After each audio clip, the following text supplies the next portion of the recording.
ഇപ്പോൾ എക്സിൽ പരസ്യങ്ങളൊക്കെ വരാറുണ്ട്. അപ്പം ഈ ഒരു പരസ്യത്തിന്റെ കാര്യത്തിൽ പേഴ്സണലൈസ്ഡ് ആഡ്സ് എന്നുള്ള ഒരു കാര്യം വരുന്നുണ്ട്. സംഭവം എന്താ വെച്ചാൽ ഇപ്പം നിങ്ങളുടെ ആക്ടിവിറ്റിക്ക് അനുസരിച്ചിട്ട് നിങ്ങൾക്ക് പരസ്യം കാണിക്കുന്നതായിരിക്കും. അപ്പോൾ നിങ്ങളുടെ ഇൻട്രസ്റ്റിനനുസരിച്ചിട്ടുള്ള പരസ്യങ്ങളൊക്കെ ആയിരിക്കും കാണിക്കുക. അപ്പം ഈ ഒരു വീഡിയോയിൽ നമ്മൾ നോക്കാൻ പോകുന്നത് എക്സിൽ എങ്ങനെ പേഴ്സണലൈസ്ഡ് ആഡ്സ് നമുക്ക് ഓൺ ആക്കാം എന്നുള്ളതിനെ കുറിച്ചിട്ടാണ്.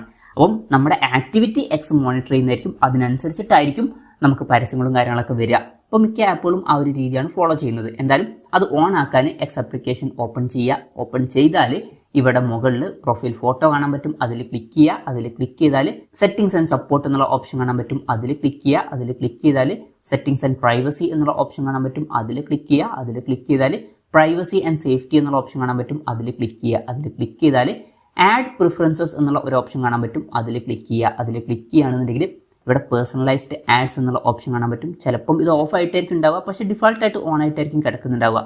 ഇപ്പം ഇത് ഓഫ് ആണെന്നുണ്ടെങ്കിൽ ഓൺ ആക്കി കൊടുക്കുക. അതിനുശേഷം നമുക്ക് പേഴ്സണലൈസ്ഡ് ആഡ്സ് ആയിരിക്കും ലഭിക്കുക. അതായത് നമ്മുടെ ഇൻട്രസ്റ്റിനൊക്കെ അനുസരിച്ചിട്ടുള്ള ആഡ്സും കാര്യങ്ങളൊക്കെ ആയിരിക്കും കൂടുതലും വരിക. അപ്പം ഇങ്ങനെ നമുക്ക് വളരെ സിമ്പിളായിട്ട് എക്സിൽ പേഴ്സണലൈസ്ഡ് ആഡ്സ് ഓൺ ആക്കാവുന്നതാണ്. ഈ ഒരു വീഡിയോ നിങ്ങൾക്ക് യൂസ്ഫുൾ ആയി എന്ന് വിചാരിക്കുന്നു. എന്തായാലും ഈ ഒരു വീഡിയോ പറ്റിയിട്ടുള്ള നിങ്ങളുടെ ജെന്യുവൻ ആയിട്ടുള്ള അഭിപ്രായം ജസ്റ്റ് ഒന്ന് കമൻറ്റ് ചെയ്യുക. അതുപോലെ തന്നെ ഇതുപോലുള്ള വീഡിയോസ് ഇനിയും കാണാൻ താല്പര്യമുണ്ടെന്നുണ്ടെങ്കിൽ ഈ ചാനൽ സബ്സ്ക്രൈബ് ചെയ്യാവുന്നതാണ്.